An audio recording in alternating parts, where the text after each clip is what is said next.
This is a wee project I've wanted to do for a while. I'm recording on my phone today because my tripod's still broken and trying to hold the big camera would probably be quite uncomfortable. But basically, I'm going to mod this old broken N64 controller to have a GameCube style joystick on it. Little did I know that the part I'm using is actually from Hyperkin, who are the people who make the Retron 5 and probably another couple of consoles that do sort of emulation using original cartridges. So they're quite into using sort of, you know, replica hardware but doing a really good job at it, so I'm hoping that this stick's actually going to be decent. So the idea of today's video isn't going to be like a tutorial as such, it's going to be just a breakdown of me removing the old joystick from this controller and fitting a new one. As you can see, this joystick is pretty much got the wiggly wobbly syndrome that all the joysticks on the N64 controllers usually end up with. What causes this is the friction from the bottom of this sort of housing, which you can see this is what the housing looks like that a joystick's in.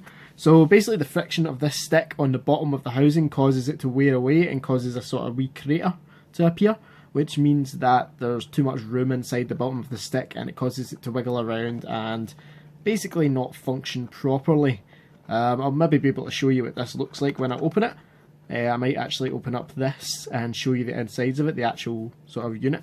So yeah, I'm going to start disassembling it and we'll see how it goes. Worth mentioning to those of you trying this at home, there is two tiny screws inside the sort of port where the rumble pack goes, so remember to remove these because I was about to just rip this apart without removing them, which would have basically wrecked the controller because I am a fucking idiot.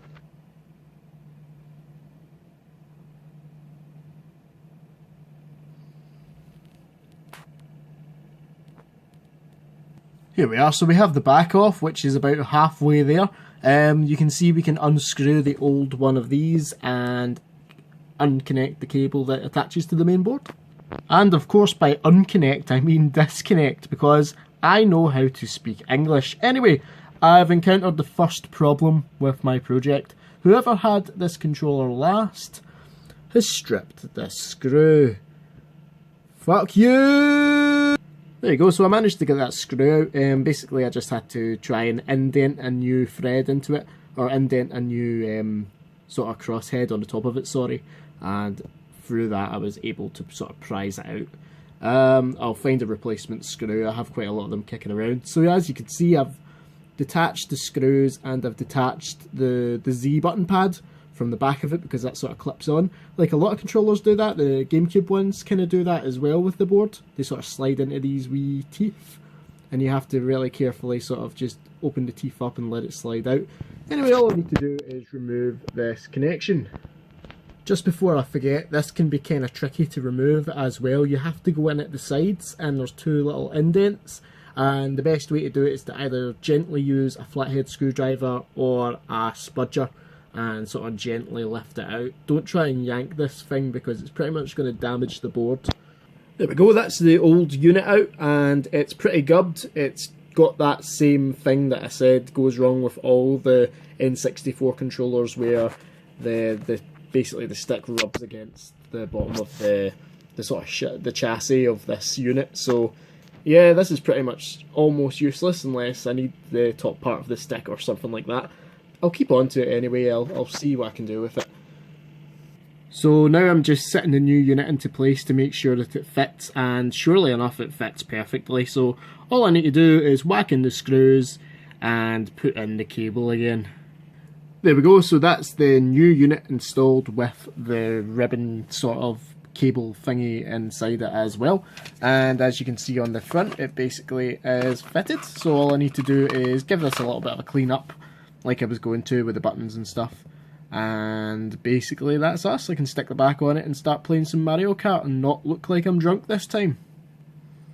This is the final product. This is a N64 controller with a GameCube style joystick, and it turns out pretty much exactly how you would hope. It's really comfy, it is really responsive, and it's just better than the old kind of wonky sticks that you get on N64 controllers now.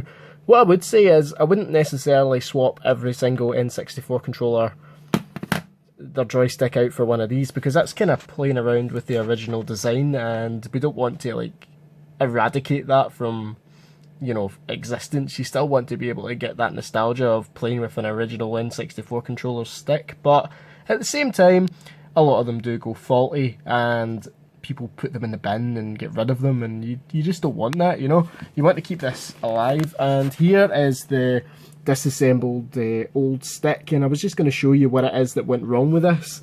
So, I don't know if you can see in there, if my camera manages to focus, but basically that's like a cage, just like on an arcade stick's joystick, where it basically, the stick moves around in there, and that's how you determine direction, and attached to that is some like cogs and some wheels, so that the stick here sort of tells the wee board there what direction to go in. And what happens is, obviously through time there's too much space at the bottom of that wee cage, and the wheels just sort of move by themselves. And to stop this, really, it's a combination of like grease and this spring that kind of keeps it, you know, keeps the kind of spring-loaded action inside this unit. But obviously with the space being created at the bottom by the friction because the grease dries up, that's what kind of creates the wobbly sticks. So it can be fixed, and I've watched fixes for this before, but why do that when you could really just buy one of these? So that's the installation and modification of an N64 controller using one of these Hyperkin Gamecube sticks. I hope you liked this little off-the-cuff, half-arsed video on my phone, and I'll catch you again soon.